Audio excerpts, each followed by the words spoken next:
A little after 6:30, CHP's Golden Gate Communication Center received multiple calls from people reporting a reckless driver. It included hit and runs, driving fast, cutting in and out of traffic. We had a detective who was driving to the police department in one of our unmarked patrol cars. He was traveling on westbound 80 a little after 7, around 7:15, when he came across that vehicle, unbeknownst to him. The vehicle at that point was disabled and it was blocking the number 1 lane. The detective, believing that the vehicle was just disabled and it was a stranded motorist, activated his emergency equipment and got out to contact the driver.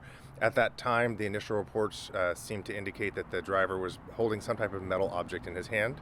There was some type of altercation that occurred between the detective and that subject that was standing near the vehicle, and during that altercation, the detective ended up discharging their service weapon.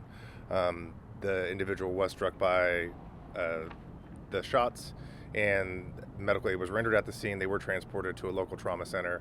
Unfortunately, they succumbed to their wounds.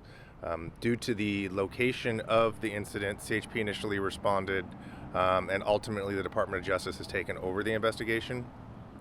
The reason the Department of Justice has taken over the investigation is because the investigation's in its very early initial stages, and at this point, what the law requires is if there's any concerns or questions whether the person was armed with a dangerous weapon at the exact time that the shooting occurred, then the DOJ will need to investigate. It's unclear at this point, so that is being investigated, and so that's why the Department of Justice will be handling this investigation.